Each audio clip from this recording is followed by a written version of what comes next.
ছাত্র জনতার তীব্র আন্দোলনের মুখে গত 5ই আগস্ট শেখ হাসিনা সহ তার দলবল নিয়ে আওয়ামী লীগ পালিয়ে যায় ইন্ডিয়াতে। তবে পালানোর আগে গত 16 বছরের যে গুম খুন হত্যা বিভিন্ন দুর্নীতি চালিয়েছে তার বিচারের দায়িত্ব এখন ডক্টর ইউনূসের নেতৃত্বাধীন অন্তর্বর্তী সরকারের কাঁধে। জুলাই অভ্যুত্থানের নিরস্ত্র মানুষের ওপর সরাসরি গুলি চালিয়েছিল এই আওয়ামী লীগের নেতাকর্মীরা। ইতিমধ্যে দেশের তদন্তর পাশাপাশি জাতিসংঘ বিভিন্নভাবে তদন্ত চালিয়ে একটি প্রতিবেদন প্রকাশ করেছে যে এখানে যে খুন হত্যা করা হয়েছে এখানে সরাসরি আওয়ামী লীগ এবং আওয়ামী লীগের যে প্রধান অর্থাৎ সরকার প্রধান সরাসরি নির্দেশ দিয়ে এই হত্যাযজ্ঞ চালানো হয়েছে, এরকম একটি রিপোর্ট আসছে আন্তর্জাতিক সংস্থার হাতে। এবং আওয়ামী লীগকে নিষিদ্ধ করার দাবি উঠেছে বিভিন্ন মহল থেকে।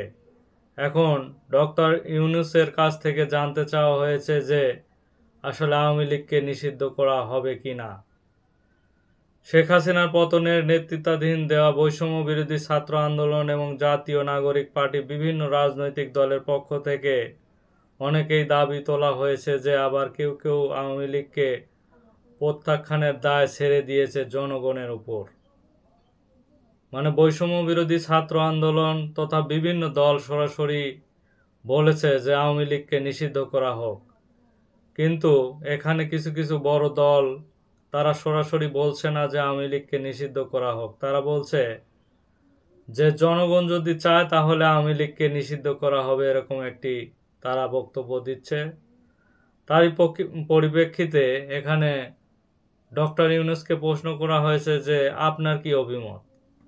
এখানে আওয়ামী লীগকে নিষিদ্ধ করার ব্যাপারে বিভিন্ন দল বিভিন্ন মতামত দিচ্ছে, কিন্তু আপনার কি অভিমত। তখন ডক্টর ইউনূস সরাসরি বলছেন যে আসলে আমার এখানে কোনো মতামত নেই। যদি আমি সব সময় বলছি যে সব দলের ঐক্যমতে যদি তারা মনে করে যে আওয়ামী লীগকে নিষিদ্ধ করা হবে তাহলে আমি নিষিদ্ধের পক্ষে, আর যদি মনে করা হয় না জনগণ চায় না এবং সব দল যদি ঐক্যমত না থাকে তাহলে আমি এর নিষিদ্ধের পক্ষে নয় বলে উল্লেখ করেছেন। এবং সামনে নির্বাচনে এখন পর্যন্ত অংশগ্রহণ করবে কিনা এ বিষয়ে এখনো শিওর হয়নি, কারণ তাদের তো একটি বিচার করতে হবে। তারা যেহেতু অপরাধী, এই বিচার থেকে তারা বেরিয়ে যেতে পারবে না, তাদের অবশ্যই বিচার করতে হবে। সেই প্রশ্নর উত্তর খোঁজার চেষ্টা করছে বিবিসি বাংলা এবং মির ছাব্বির। এ বিষয়ে অন্তর্বর্তী সরকারের অবস্থান ডক্টর ইউনূস একটি বিশেষ সাক্ষাৎকার দিয়েছে, সেখানে আওয়ামী লীগ নির্বাচনে অংশগ্রহণ নিষেধাজ্ঞার বিষয়টি উঠে এসেছে।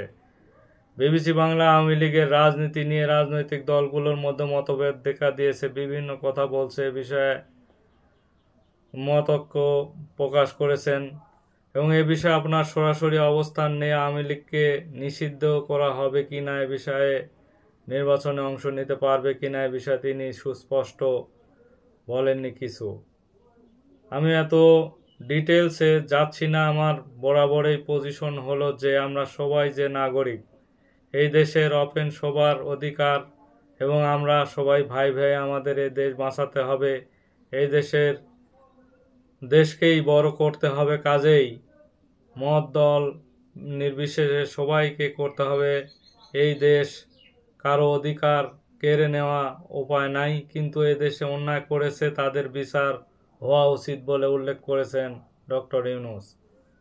বাংলাদেশের যে রাষ্ট্রীয় কাঠামো তাতে সরকার প্রধানের রাষ্ট্রপতির সাথে যোগাযোগ হয় কি না এ বিষয়ে একটি প্রশ্ন করলে ডক্টর মোহাম্মদ ইউনূস বলেন যে রাষ্ট্রপতিকে অযথা বিরক্ত করার প্রয়োজন নেই।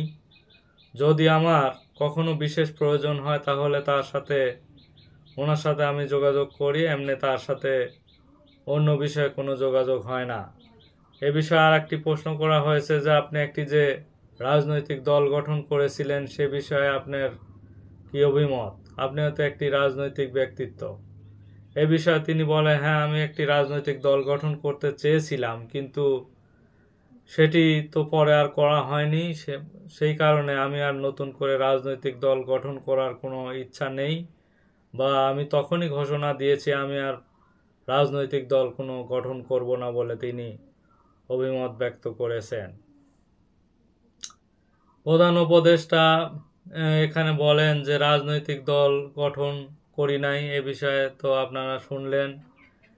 এটা একটি টেকনিক্যাল হলো, আমি এই পদে আসতে চাইনি। তিনি বলেন, তাকে একটি বিশেষ সাক্ষাৎকারে বলা হয় যে আপনি যে এই পদে এসেছেন এটা তো একটি রাজনৈতিক পদ, এটার বাইরে আপনার কি অভিমত? তিনি বলেন যে আমি আসলে এই পদে আসতে চাইনি, কিন্তু ছাত্রদের বারবার অনুরোধের কারণে আমি এই পদে এসেছি এবং এটা দায়িত্ব নিয়েছি। রাজনৈতিক পদ যদিও থাকে, সেটা বাই ডেফিনেশন আমি রাজনীতি করি না। প্রধান উপদেষ্টা অধ্যাপক ডক্টর ইউনূস, আপনাকে অনেক ধন্যবাদ বিবিসি বাংলাকে যে সময় দেওয়ার জন্য। তখন ডক্টর মোহাম্মদ ইউনূস বলেন, আপনাকেও ধন্যবাদ। আসলে শেষ কথা হলো, আওয়ামী লীগ যে সামনে যে নির্বাচন, এই নির্বাচনে অংশগ্রহণ করতে পারবে কিনা এখন পর্যন্ত শিওর হয়নি। তবে দেশের মানুষ সবাই যদি ঐক্যমতে পৌঁছাতে পারে, তাহলে সামনে নির্বাচনে আওয়ামী লীগ নির্বাচনে অংশগ্রহণ করতে পারবে না। আগে তাদের যে অপরাধের বিচার, এই বিচার করতে হবে। তারপরে যদি তারা রাজনীতি করতে চায় বাংলার মাটিতে, যারা অপরাধী না, তারা ইচ্ছে করলে রাজনীতি করতে পারে, এরকমই একটি অভিমত ব্যক্ত করেছেন। আপাতত ডক্টর মোহাম্মদ ইউনূস যে সাক্ষাৎকার দিয়েছেন বিবিসি বাংলাকে, তা তিনি স্পষ্ট করে বলেননি যে আওয়ামী লীগকে আসলে নিষিদ্ধ করা হবে কিনা। আসলে দেখা যাক শেষ পর্যন্ত কি হয়। ধন্যবাদ সবাইকে।